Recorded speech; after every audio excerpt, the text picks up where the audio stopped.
성매매를 금하는 특별법이 시행된 지 12년이 됐습니다. 그동안 개인의 성 문제를 과연 국가가 처벌하는 것이 적절한가 찬반 논란이 끊이질 않았는데요. 오늘 헌법재판소가 자발적 성매매 여성도 처벌하는 현행 법조항에 대해서 합헌 결정을 내렸습니다. 네, 헌재가 성매매 여성 처벌 여부를 판단한 건 오늘이 처음이었다고 하는데요. 헌재의 합헌 결정 배경과 영향, 이인철 변호사와 함께 자세히 좀 짚어보겠습니다. 안녕하십니까? 네, 안녕하세요. 네, 안녕하십니까? 먼저 오늘 헌재의 이 판결 내용을 한번 보겠습니다. 2012년 성매매를 하다 적발된 김모 씨. 성매매 특별법 위반 혐의로 기소되자 처벌 조항이 헌법에 어긋난다며 헌법재판소의 결정을 받아달라고 재판부에 신청을 했습니다. 이에 오늘 헌법재판소는 개인의 성행위는 사생활의 내밀한 영역이지만 그것이 외부로 표출돼 건전한 성풍속을 해칠 때는 마땅히 법률의 규제를 받아야 한다며 합헌 6, 위헌 3의 의견으로 합헌 결정을 내렸습니다.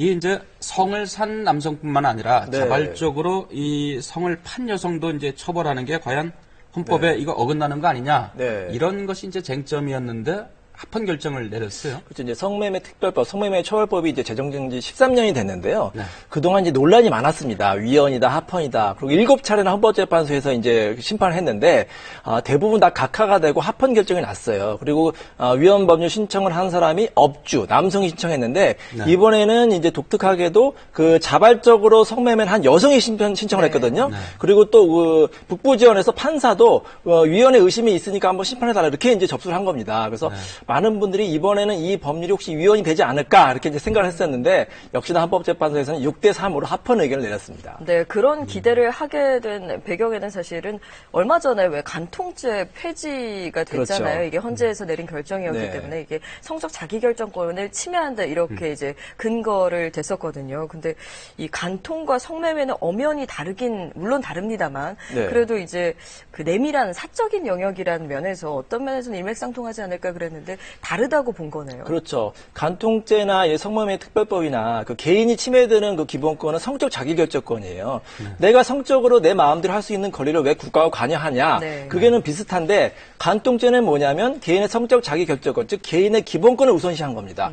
사회적인 해악성이 그렇게 크지 않다. 그리고 시대가 변화했기 때문에 간통죄는 위헌으로 하는 게 이제 타당하다고 판결 내린 반면에 이 성매매 특별법 같은 경우에는 개인의 성적 자기결정권과 사생활의 자유가 침해되는 것을 인정했습니다. 하지만 그것보다는 우리 사회, 국가가 보호해야 될 공익이 크다고 한 것입니다. 즉 개인의 기본권과 이 공익을 비교해서 이 공익이 더 크다고 판단했기 때문에 이 합헌 결정을 내린 것이죠. 그러니까 이제 뭐 돈이 오고 가고 하는 것은 이제 중요한 문제가 아니고 이제 다른 차원에서 이걸 바라봤군요.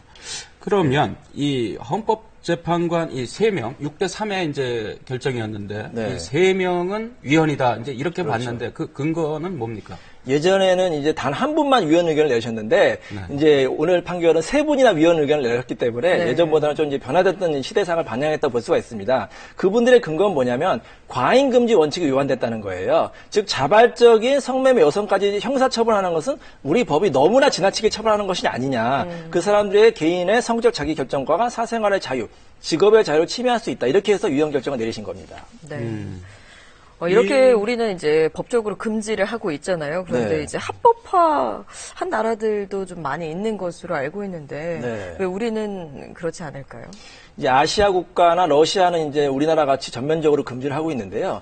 유럽의 대부분의 국가는 이게 이제 합법화되다든지 아니면 제한적으로 인정을 하고 있습니다. 미국 같은 경우도 일부 주에서는 인정하고 있고요. 근데 이 국가들의 논거는 뭐냐면 물론 이제 사회적인 해악도 있겠지만 그것을 자꾸 규율하다 보니까 오히려 또 다른 부작용이 생길 수가 있다. 그리고 성매매 여성들의 인권을 보호하고 그 사람들의 개인의 성적 자기결정권과 심지어 어떤 나라는 세금도 부과하는 경우가 있거든요. 차라리 국가가 관리하는 것이 이 국민의 건강에 오히려 유익하지 않냐. 이렇게 이제 판단해서 합법화를 하고 있는 것으로 보입니다. 네, 성매매 특별법이 시행된 지 말씀하신 대로 13년, 12년이 됐는데요. 성매매는 근절되지 않고 오히려 단속을 피해서 은밀한 곳에서 음성적으로 이루어지고 있습니다. 그 실태 직접 보시죠.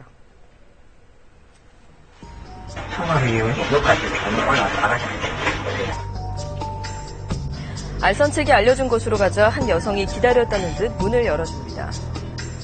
경찰이 들이닥친 오피스텔 안 방안 곳곳에서 성매매 물증이 나옵니다. 이들은 도심의 한 오피스텔에 방 5곳을 임대해 성매매 영업을 해왔던 것으로 드러났습니다. 금으로 서로 거래를 하기 때문에 거기에 대한 몰수나 추징도 어려운 상태고 초범인 경우 벌금형으로 나오는 경우가 많기 때문에 또 최근엔 누구나 자유롭게 접속 가능한 스마트폰 채팅 앱으로도 새로운 성매매 장으로 이용하는 등 이 변종 성매매는 법망을 피해가며 은밀히 파고들고 있습니다. 얼마 전에 무려 22만 명의 고객 명단을 갖고 있다. 이런 정말 그런지 이렇게 많은지 아닌지는 아직 다 가려지진 않았습니다만은 이런 성매매 알선조직 총책이 이제 경찰에 잡히는 일도 있지 않았습니까? 네. 근데 이게 사는 사람이 있으니까 파는 사람이 생기는 거 아니냐? 그렇죠. 이렇게 볼 수도 있는데 네. 우리 사회에서 이 성매매가 이렇게 사라지지 않는 이유 어떻게 볼까요? 그러니까 남성의 입장에서는 이제 인간의 본능을 어떻게 참느냐 이렇게 주장하시는 분이 있고요. 또 여성의 입장에서는 생계형으로 내가 막막하다, 다른 일을 할 수가 없다 이렇게 주장하시는 분이 있습니다. 그래서 오히려 이걸 억압하니까 다른 곳에서 이제 발생하는 풍선 효과라고 하거든요. 다른 곳에 계속 발생할 수 있기 때문에 오히려 국가가 인정을 하고 관리하는 게 낫지 않냐 이런 목소리도 있습니다. 하지만 헌법재판소에서는 그래도 사회적인 해악이 크기 때문에 이제 이것을 합헌으로 결정을 한 것인데요. 조금 더 국가가 체계적으로 관리한다면 이런 부작용을 좀 막을 수 있지 않을까 이렇게 생각이 드네요. 네, 어떤 대책들을 내놓으면 좀 더 구체적으로 실질적으로 도움이 될 수 있을까요? 지금 정부에서는 여러 가지 대책을 내놓고 있는데요. 일단은 이 여성들이 다른 직업을 찾을 수 있게 자립할 수 있게 많은 도움을 주고 있습니다. 하지만 좀 부족한 것이 사실입니다. 예산도 필요하고 또 실질적으로 그 사람들과 소통을 해야 되는데 그 사람들이 좀 그 소통이 잘 안 되고 있고 또 예산이 어떻게 잘 투명하게 운영되고 있는지 좀 철저하게 관리 감독을 해야 되거든요. 이런 점을 좀 보완해 나가야 될 것으로 보이네요. 네. 그러니까 구체적인 정책, 행정 이런 것들이 맞습니다. 지속적으로 좀 이루어져야 되겠네요. 네, 맞습니다. 오늘 말씀 고맙습니다. 고맙습니다. 감사합니다.